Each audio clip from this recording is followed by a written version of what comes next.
Hey, this is Stephen A. Williams, president and founder of the creditrepairshop.com. I came across this article on, let's get them their credit, Politico. And look what it states here. It says CFPB says employee breach data of 250,000 consumers in major incident. And it says here, and I'll read and then I'll, you know, tell you what you may be able to do to make sure number one that your information wasn't breached, but also number two, if you've submitted anything to the CFPB ever, that you may want to submit a dispute to the credit reporting agencies about that information being updated because right now, as it stands, it is not reliable. So if you have any type of collections or any information, it may not be reliable due to this breach that happened. So it says here, CFPB said an employee forwarded the personal information of more than 250,000 consumers to a personal email account in an incident that uh, the Bureau describes as a major breach. The employee who was fired when the data breach came to light sent spreadsheets, name, transaction, specific account numbers related to 256,000 consumers at a single institution, according to bureaus. The CFPB did not identify the now former employee. Republican lawmakers did briefings from the Consumer Bureau director.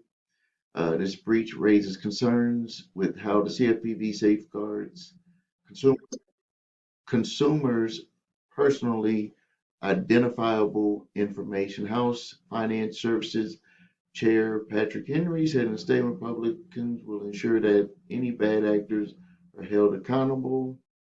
CFPB spokesman Sam Guilford said the Bureau has referred the matter to the Inspector General and it's taking appropriate actions to address the incident. CFPB takes personal data. Yeah, we all know about that. I already told you that the CFPB was under great scrutiny and that potentially could be shut down because they're saying that they're actually for two reasons that they claim that they're overstepping uh, some of the lawsuits they're doing that they're overstepping their authority. Another reason they're saying that that the way that they're funded is not according to the way to the Constitution. And then another reason is that a lot of Republicans just believe that this agency is just, you know, can be done by other agencies that are already set up and been around longer. Consumer Financial Protection Bureau, I believe, was only has only been around since 2008. It was something that was put together uh, to protect consumers after the 2008 crash. So this is what you need to do.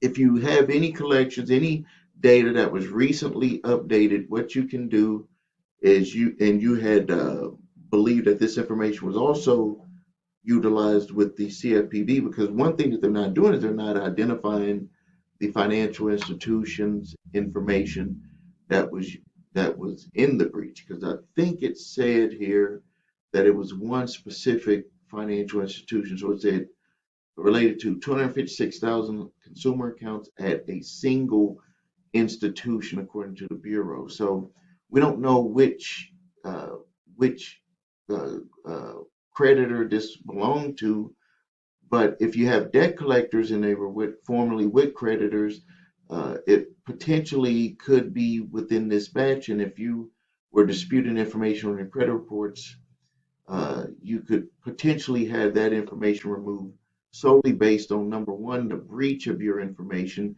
Your information is not supposed to be shared with any third party without your permission, and this was a major breach with unauthorized transfer of your potentially of your personal data uh, without your permission, and it could be utilized. So, number one, make sure that you have a paid credit monitoring service with all of your alerts up and readily available just in case your information is utilized.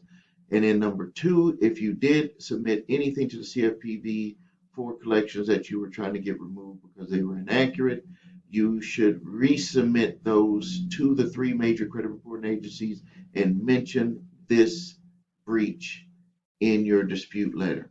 All right, thanks a lot for your time. If you need help with your credit, please visit us at thecreditrepairshop.com. Watch video what makes us different so you can see my 8-point validation process and my two-phase settlement process. If you need your credit reports and scores, go to the website your3scores.com to grab your TransUnion, Equifax, Experian credit reports. If you have debt collectors coming after you, grab my 3-pack of letters, statute of limitations letter, cease and desist collection activities letter, and debt validation letter. The instructions for which letter is appropriate is within those. The links are all below. All the links are below this video, and I do ask for a donation with that 3-pack of letters. It's absolutely free, but it can save you a lot of time, money, and frustration by being able to stop debt collectors before they attempt to put the information on your reports, or if they have put it on your reports, to get it off your reports. Thank you for your time. This is Stephen A. Williams, President and founder of thecreditrepairshop.com.